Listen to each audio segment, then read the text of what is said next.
Ghanaian high life legend, the legendary Akosua Japan, has come out to say some few words about former President Jerry John Rawlings. The demise of the former president, have been saying, took the country by storm, took the country by surprise, sent shocking waves down the spine of most Ghanaians. Akosua Japan Bekasa Nasiano, and some are all kind of say, "Wanune hopa say Chairman Rawlings too ne fono wanfa." Or say Rawlings on him no or Brennan once a year pa. I think so or money who so say on the president or no cradiana among for the tie friend on a Chairman Rawlings, no per president or no cry not flies Lieutenant Jerry John Rawlings and an amount for na a the friend or so some time ago no Chairman Rawlings had 24 say and can the 25th anniversary no after no debia year biano or more high life shows and I could say oh there be no the obenyanka the 30th anniversary mum and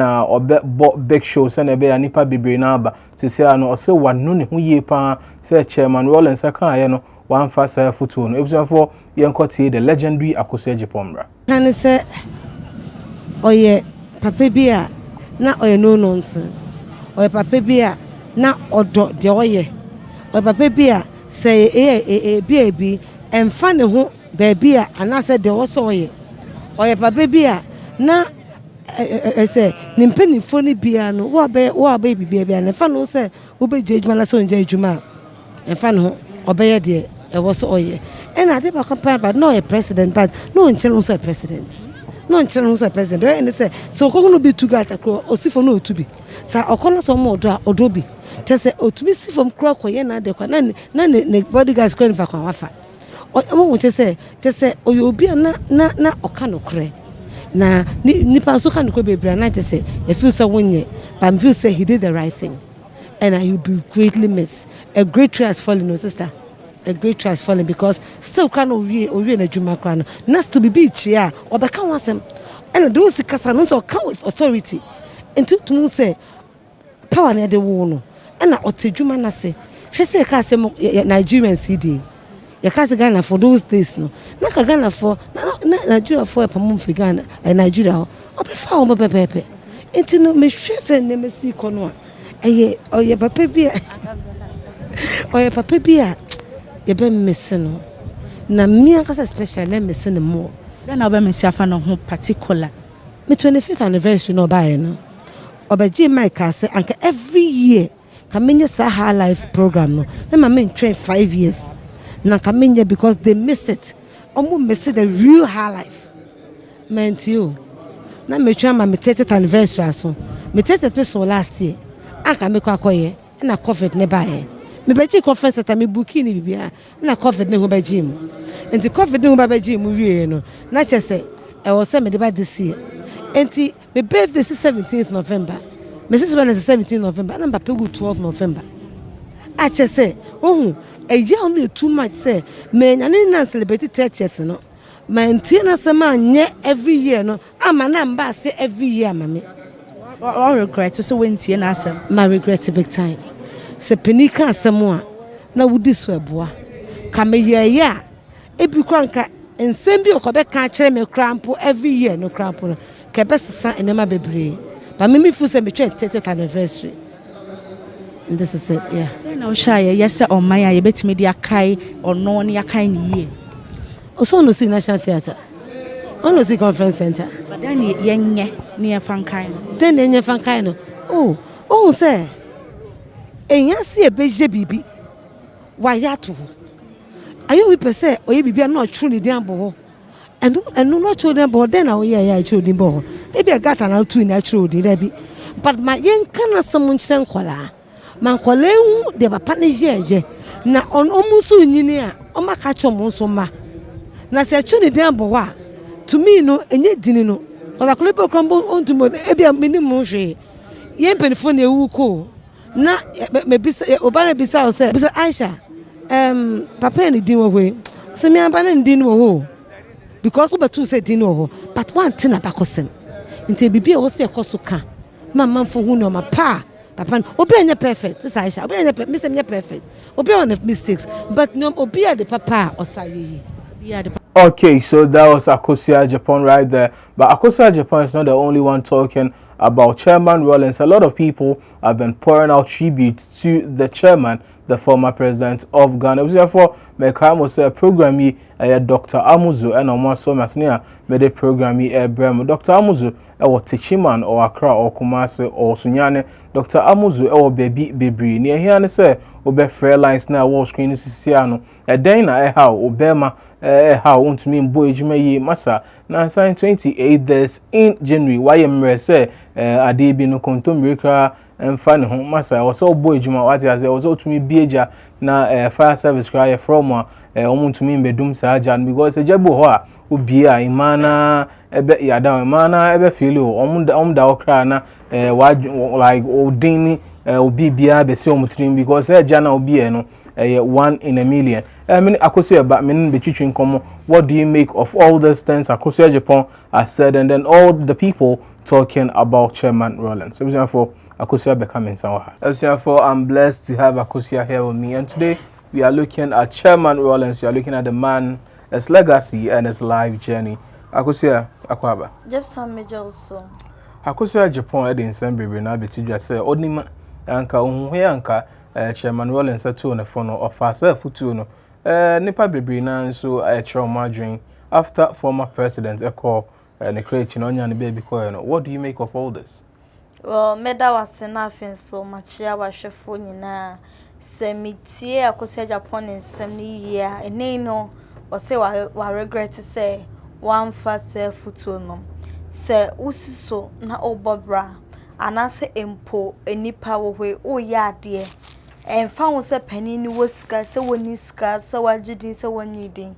ade bi abeka chiro bia emontu at least wo de emu kakra bi na abefa no ebetumi abo dachin ye wo ye me beto me nana me beto me bra me ofa empo ye nuafo ekwampo ye wo omom didi yenim se de be mu behu bibia nchirima no yenso ye ba na se o chia o gypsum ade we na nka me ye but anko ye nti so do pesa wonya kra ye ni say no amount guidelines bia ebeboa empenifo ta ka say be say hu aberewa ase woni awie yida nti no se wusisu aberewa so nya da onye say bia awiada so what I say say ni say on morning san awiada it's from patcho meti ase say like onye say awiada so na onim stars se ko ba awiase nyina nti yaye mabunu yi yemfa Akosua Japan dey ba oni mabewa bia o tonto sana abewa bia ni ho a woni awiade edawo hu abra no na ho no kitapoma na sisi ache Gypsum enye so de obekere okra no ho tia ya baba awa no woni hu idea ene na awiase na sesa emabu na ya ba yempen hu ne yempen sua emfiri ye nana no so mo no mo good experience on committee me akere ya de ebebo ye brantin na ene se de daachi bi yenso ye nyina baabi enka se de Akosua Japan na ekase wonu ni ho nti usisu na wo ye bibi anase mpo bi ehu se Gypsum obo ho moden but utimi ni se ye bebo anase nka ye ni se amfa ne se me de mate but me mfa nya adwuma we de famu kakra bi eye adwuma ni nyina na ebebo abonti na wo mpanifo anytime bia no yesuasua wo mo I think say we be lesson e de ama ye youth na say ye ban amafin so ye nhwe the man himself Jerry John Rawlings okọ ni krechi amafo bibi na de nsem na amafo bi na kan sama fa no ebi mu eboni dimpa ebi mu so eboni dimboni. What is your memory of the former president? Media man shada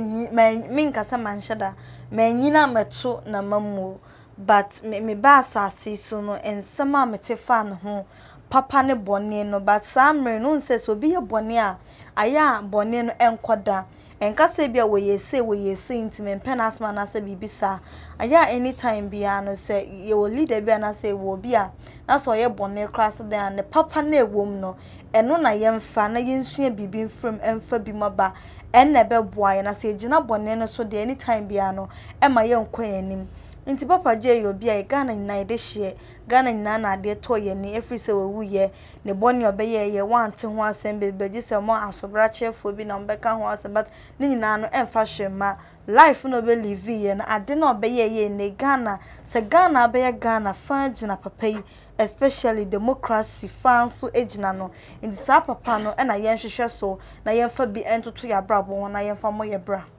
afen so nkrofo bibre na mo about emuso ye papa ne Jerry Rawlings ma bi aba out na san Abigail Mawuto ufa social media be bia owo ho na enrampo no senior man so bi aba release video or say ne papa ne chairman Rawlings na o feel say ade omo ye ne kwan so ano na on pese omo be kan na yate omo den keke on pese Ghana for on no feel say no krebi won sem omo kan. Well, Abigail and a buyer, chinchina, say, but me, back and forth, Nina, Abigail, bar, Kate, name that guy, ya, can answer no. Abigail, and why you so willing to see the man abroad, that one of na, with some phone, I'm a young for me, and I think, saying, come on, man, I couldn't be Nippon or call. Last respect no be a pay. In case one any papa crampa or yet my muno ye gun and in addition, in your friend Papa J. Tinka the sa aquina no cabusan phone at the manna. Come for me, and I think say a best. Or on say Ghana or a finny be bar, and in na ye dis so try be bar. Now way free. Abigail Becca sent Papa ni Papa J and share and crofwa. Mijili se kwamposo on side se mo benya din wo social media so mo be trend so benya fe but enye fire answer esan egu papa no fi in a way because am for be say news oh eno is na sebe oye dwaman phone ya ka enye bone se be ma be wo ha wo ho en sheda enye bone peace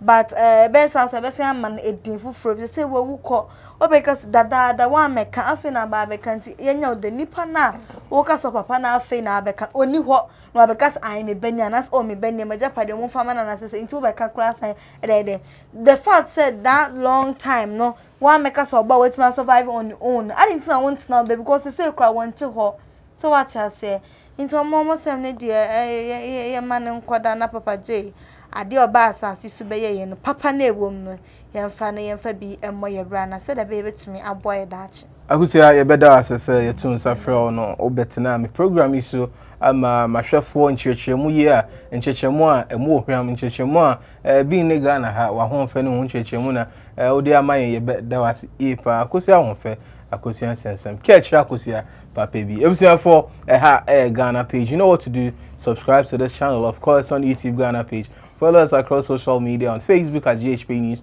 on Instagram at GHP News, on Twitter at GHPage_com. You can also visit our website www.ghpage.com. My name is Jepsam.